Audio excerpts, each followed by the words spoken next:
Olá, pessoal, tudo bem? Sejam bem-vindos mais uma vez ao nosso podcast, o podcast mais apaixonado aí da internet, tudo bem? Vamos falar mais uma vez sobre o coração, temas aí que vão mexer com o seu coração e vão deixar você, com certeza, o melhor médico para cuidar do coração do seu paciente. Esse é o nosso Cardio Talks, mais uma vez aqui com os ilustríssimos doutores Cauã e doutora Vanessa aí. Olá, Sejam bem-vindos. Bem-vindos a mais um podcast. Isso aí, vamos para mais um. Muito bem. E hoje a gente está aqui com o tema sobre ausculta cardíaca.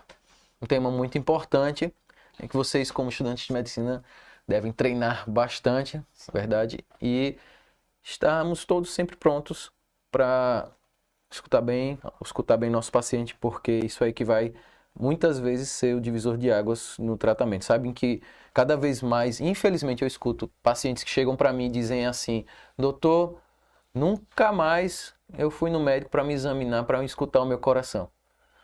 E eu não fico feliz quando alguém me diz isso. Pelo contrário, eu fico decepcionado. Porque isso não era para ser uma sessão, isso é para ser uma rotina, na verdade. Né? A ausculta faz parte dos 4 passos propedêuticos, né, de qualquer exame físico, então ela é fundamental, não só para ouvir coração, pulmão, mas ele é fundamental no diagnóstico de diversas patologias, né? A gente aqui vai abordar mais voltada para o coração, e muitas coisas a gente consegue identificar numa simples ausculta, num consultório, sem muitos recursos, né? Só você e seu estetoscópio e boa vontade.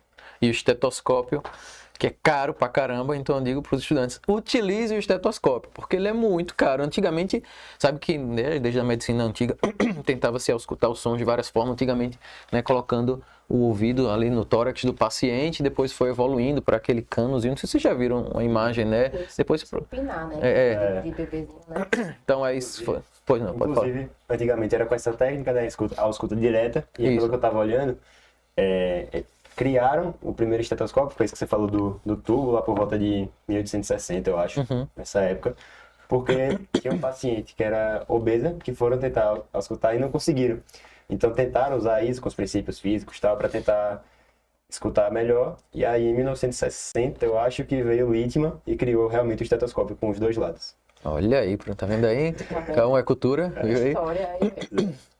E aí, se já mostrou aí que uma das dificuldades, quando a gente ausculta o paciente, é paciente que tem alguma alteração no tórax, como por exemplo, paciente obeso, as mulheres que têm as mamas, então isso aí vai realmente interferir na ausculta. Então, o estetoscópio veio para ajudar.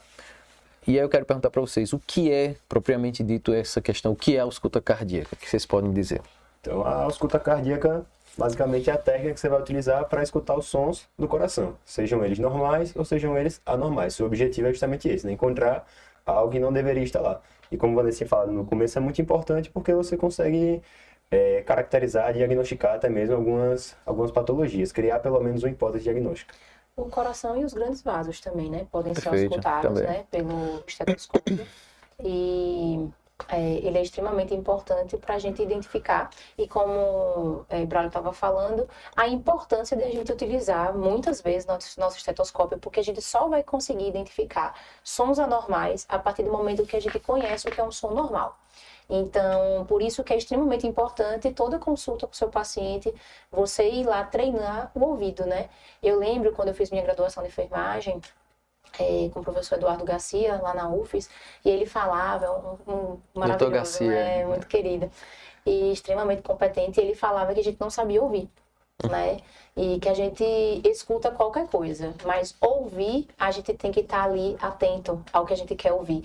E ao escutar, ainda seria uma forma mais elevada de ouvir. Então, você precisa treinar o seu ouvido para o que você quer identificar. Então, a escuta é extremamente importante você fazer esse treino, né, do seu ouvido ali no dia a dia com o seu paciente, em toda oportunidade que você tiver. Muito bem. E falando da questão do treino, o aparelho que nós temos hoje é realmente o estetoscópio. E você, Vanessa, já começou a falar sobre isso. O que é que você pode me dizer? Como é que a gente utiliza, então, o estetoscópio? Você sabe dizer? Então, o estetoscópio tem as olivas, né, que a gente tem que colocar ela, né, obviamente, nos nossos ouvidos. E a gente tem, normalmente, os estetoscópios, ele tem dois lados, né? Tem a campânula, né? Que elas são utilizadas para usar sons de baixa frequência. O lado menorzinho. E o lado que é o lado menor. E tem o diafragma, né? Ou aquela membrana. E que a gente usa para auscultar, na maioria das vezes, os sons cardíacos mesmo, normais, né? Que seriam as bolhas cardíacas. Uhum. Você sabe que se você apertar demais, a campânula ela vai ficar... Não adianta, né? Não então, adianta, quando for usar a campânula, então tem que usar ser bem suave. Só encostar no tórax do paciente, né? Senão ela abafa, acaba abafando o som, exatamente. Né? Ao invés de proporcionar essa ausculta melhor. Né? Muito bem. O que mais que a gente pode falar sobre a ausculta cardíaca? A gente começou falando das bolhas, né? A gente pode sim. falar sobre isso. Existem os sons normais, né, esperados do coração, que seria o fechamento, né, ali das válvulas, né, atrioventriculares, que seria a primeira bulha, né, e as semilunares, que seria a segunda bulha. As atrioventriculares a gente teria ali a mitral e a tricúspide, e que a gente vai ouvir esses sons no ápice do coração. Lembrando que o coração é como se fosse um triângulozinho invertido, o ápice ele vai estar para baixo. Isso. Né? Baixo e para a esquerda. Né? B1 representa basicamente a sístole do ventrículo, né? Consequentemente, só que na verdade o som que a gente escuta não é o som da sístole do ventrículo. A gente correlaciona dessa forma por conta do ciclo cardíaco. Mas como você falou, a gente escuta o fechamento das válvulas atrioventriculares. Isso. Assim como na diástole, que a gente representa por B2, a partir de B2, né? É o fechamento das válvulas aórtica e pulmonar, que é o momento de diástole que o ventrículo vai se encher. Lembrando também uma dica importante, né, para os acadêmicos, na dificuldade assim, de diferenciar esses sons de B1 e B2, lembrar que B1 coincide com a pulsação, né, com o pulso. Então, se você tiver com dificuldade na hora de identificar qual é B1, qual é B2 na ausculta, você dá uma segurada no pulso do paciente. Ele normalmente coincide aqui, principalmente com o pulso carotídeo, que é o que vai estar mais próximo do coração. Muito bem, perfeito. Essa é a dica que eu dou no consultório ambulatório, né? Quem passa lá já sabe. Já passei. Muito bem, Vanessa. E, além das bolhas, a gente tem outros sons que sempre é o terror dos estudantes. Quais são esses sons?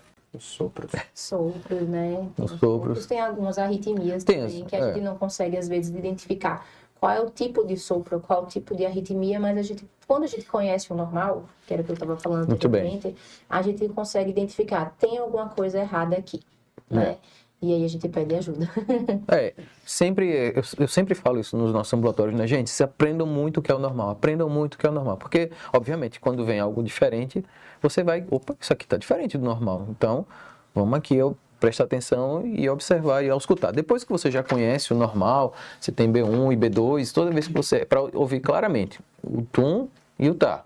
O tum e o tá. Se você começa a ouvir barulhos como tum, tá, né? Qualquer chiadozinho aí, tá acontecendo alguma coisa aí diferente. E aí, vou me deter um pouco aqui nesse momento agora sobre esses sopros, que geralmente é de tirar, né, o cabelo de muita gente aí. Então, vamos falar isso, um pouco disso sem ninguém ficar careca, tá? Então, vamos lá.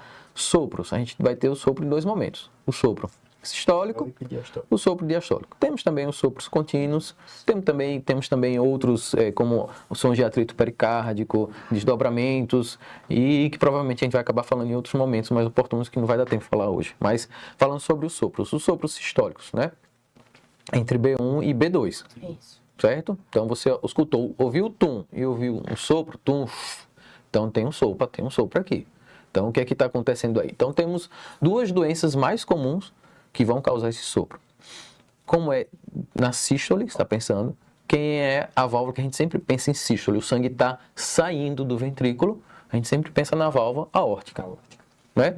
Então, se ele está tendo uma dificuldade de sair, você está escutando esse sopro e está ouvindo o sopro. E geralmente você vai ouvir mais sopro mais forte, se é na válvula aórtica, você vai ouvir mais forte ele, né, no foco aórtico e no foco pulmonar, aqui em cima, perfeito? Ah, mas eu escutei em outro lugar. Sim, também, gente, aqui é uma caixa torácica, né? Então, pelo amor de Deus, não vem com... O sopro vai ser a propagação dessa vibração, né? Então, você vai procurar onde ele é mais forte. Onde é que ele é mais forte? Foco aórtico pulmonar, e geralmente irradia para a região cervical. Sim, então, se você ouvir um sopro sistólico nessa região, foco aórtico pulmonar, que irradiou para a região cervical, e aquele sopro que ele traz o tum, então ele tem uma dificuldade de sair, a princípio princípio ele é um pouco mais fraco, vai aumentando, então ele tem um pico que a gente chama em crescendo, e depois quando tem menos sangue, então diminui, então ele vai crescendo, decrescendo, né? Sopro em diamante, né? É um sopro de diamante, perfeito. É o sopro da estenose aórtica, também da estenose pulmonar, obviamente, também, tá? Da outra é mais comum, né? Isso, da aórtica é mais comum, principalmente no idoso, pensar, houve um paciente idoso, é isso aí, tá? É um tuf, tum, tuf, tá. Na verdade, não tum não, tá? Tuf, tá, ok? Então esse é o sopro da estenose aórtica, tá? E temos também o outro sopro sistólico que dá insuficiência mitral. Por quê? Na hora que era para a válvula estar fechada, ela não vai estar fechada, ela está insuficiente, a válvula está com algum problema, então vai voltar sangue do ventrículo para o átrio, que é no momento da sístole, ela deveria estar fechada, não está. Então aí é outro sopro sistólico também, lógico que esse é o sopro mais bem auscultado no foco mitral, tá? Por favor, descrevam o sopro, que é importante, sopro auscultado mais em foco mitral, esse vai irradiar mais para a região da onde? Da axila, diferente do foco da estenose aórtica. Tá? Ele está correlacionado também com a doença que a gente já falou aqui no podcast, que é a febre reumática, Febre né? reumática. Então, se o paciente tem esse histórico, você já tem que ir com o seu ouvidinho um pouco mais, né, perspicaz ali na hora da ausculta do foco mitral. Muito bem. A gente Nada também tem de... que falar das intensidades também. também. Né? Deixa eu só dar completar. Nada de negócio de sopro focal, que isso aí me deixa no da vida, por favor. Definam qual é o sopro, tá? Tem os sopros diastólicos. É verdade. Né? Tem os sopros diastólicos. Aí a gente tem da estenose da estenose mitral, perdão, que é o mais comum, que é a válvula, e da insuficiência aórtica, tá? Esses daí ocorrem no momento da diástole. O mais comum, geralmente, é o da estenose mitral na febre reumática, né? É um sopro ali, realmente dificuldade de abertura da válvula mitral, muitas vezes é cometimento ali reumático, né? Então ela abre com uma certa dificuldade e o sangue vai ali sair com uma dificuldade e ele vai reduzindo a quantidade de sangue e depois no final ele tem um aumentozinho, que é exatamente porque tem aquela contração atrial, né? Lembram, né? Da contração atrial, e aí tem um aumentozinho do sopro no final. Então esse é o sopro da estenose mitral. Ele vai passando, né, por gravidade e por pressão, né? Isso. Tem uma hora que o átrio tem que dá aquela contração, então o sopro que dá uma aumentadazinha no final. Ok. A gente estava começando aqui a falar de intensidade, né? E a intensidade ela tem a ver com a gravidade do sopro, né? Então, quanto mais fácil for de ouvir o sopro, provavelmente mais grave ele vai ser. Então, a maioria dos livros ele classifica em 6, né? 6 gravidades, né? Ele vai de uma cruz até 6 cruzes, sendo que a primeira, né, cruz você só vai conseguir ouvir esse sopro com manobras, né? A gente tem manobra de Valsalva, tem algumas manobras que podem ajudar, tem a Ribeiro Carvalho. Isso, muito bem. A cardiologia. Com manobra e ajuste de olivas, que fala também lá. Você tem que apertar as olivas e segurar bem. Fica calado, menino, aí. Eu tô aqui, silêncio total. E aí, o sexto, né, a sexta cruz, você já escuta, né, não precisa nem encostar o estetoscópio no paciente, mas só de aproximar. Só de aproximar. É incrível, isso parece que é brincadeira, mas já aconteceu comigo.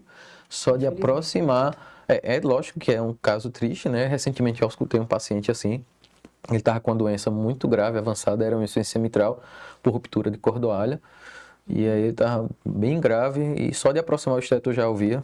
E ele foi para a cirurgia cardíaca, infelizmente ele não resistiu e veio a falecer. É um caso bem grave, doença de febre reumática também, tá?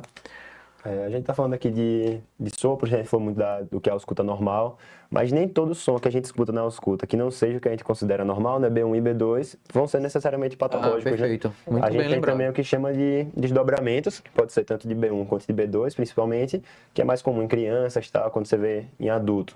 Talvez não seja tão patológico, mas em crianças é relativamente comum. E basicamente, como a gente está falando aqui, B1 ele vai ser o fechamento das válvulas atrioventriculares, né? Então a gente vai ter o fechamento da mitral e da tricúspide, que normalmente vão ocorrer simultaneamente. Só que elas podem ter uma certa dissociação e é isso que vai causar o desdobramento. Você vai ouvir dois sons. Então você vai ouvir um tum, tá, tlá, por exemplo. Perfeito. Né? E em B2 do mesmo raciocínio. Então a gente vai ter o fechamento das válvulas aórtica e pulmonar, e elas também podem fechar de forma não simultânea, né? Fechar Exatamente. separadamente e causar desdobramento. Até a respiração, né, do paciente mais profunda e mais prolongada pode dar esse desdobramento da agulha. Sim. E até uma manobra que a gente pode fazer para a gente conseguir identificar e classificar esse tipo de desdobramento. Uhum, Se ele é fisiológico, seria se o é turum paroxístico. tará. Ao invés de ser tum-tá, seria turum tará. Vocês sabem quem é que fecha primeiro, a mitral ou a tricúspide? Eu sabia, mas não lembro agora. Acho que é tricúspide que fecha primeiro. É a mitral fecha primeiro. Sempre o lado esquerdo fecha primeiro. Então, da aórtica e da pulmonar, também a aórtica fecha primeiro, tá? M1, T1, A2, P2. Sempre assim, Isso aí. tá bom? Ok. Beleza. A gente tinha comentado, né, com relação à questão da obesidade, que Cauã trouxe aqui com o histórico aqui do estetoscópio. Mas tem alguns outros fatores que também interferem nessa ausculta do paciente, né, que pode interferir na ausculta, né. Obviamente que um estetoscópio bom, ele vai facilitar a sua ausculta cardíaca, né. A técnica da ausculta, né, como a gente já comentou aqui, posicionar bem as olivas, posicionar bem o estetoscópio sem pressionar demais, né, a campânula no caso, né, isso vai fazer diferença. A circunferência, né, torácica do paciente, às vezes um paciente obeso ele vai ter uma circunferência torácica maior à custa de depósito de gordura, então essas camadas de gordura vão atrapalhar a passagem do som, né? Lembrando que o som é uma vibração, né? Então ele vai ter mais dificuldade de chegar na parede torácica para que você consiga auscultar. Idosos geralmente também tem uma ausculta mais baixinha, né? Hipofonética, né? Até esperado por conta de resistência mesmo, né? Das artérias, geralmente elas estão mais calcificadinhas e aí vai ter mais resistência e também por enfraquecimento mesmo dessas válvulas, então elas não vão fechar tão vigorosas como fecham, né, em um paciente adulto normal. Então, tem alguns desses fatores, né? Mulheres, como o professor já falou, a questão das mamas, né? Também podem interferir nesse som, né? De você ouvir mais normofonético, hipofonético, hiperfonético. Pra gente finalizar, eu queria só trazer algumas coisas também importantes, que nem sempre sopro quer dizer doença, tá? Os sopros chamados sopro fisiológico, tá? Eles sempre serão sopros sistólicos, tá? Sopros diastólicos serão sempre patológicos, tá? Mas sopro sistólico, então, tem um sopro da criança, né? É por hiperfluxo, muito sangue passando ali pela válvula, então às vezes pode dar um fluxozinho, um turbilhonamento de sangue. Então, assim como gestantes, maior quantidade de sangue, hipertireoidismo também, anemia, toda vez que tiver muito sangue passando, é um turbilhonamento, então pode dar um sopro ali também. Precisamos investigar nesses casos, né? Fazer algum. Geralmente é um sopro protossistólico, tá? Discreto, é logo no início da sístole, e sendo protossistólico, você de grau 1, certo? Geralmente você precisa só acompanhar, a princípio, ok? Teve dúvida, obviamente, você vai pedir um ecocardiograma, mas geralmente são sopros sistólicos, protossistólicos, tá? Beleza. Inocentes, né? Eu queria trazer aqui alguma coisa para vocês que alguém pediu se eu teria algo interessante para contar. Foi, alguém perguntou.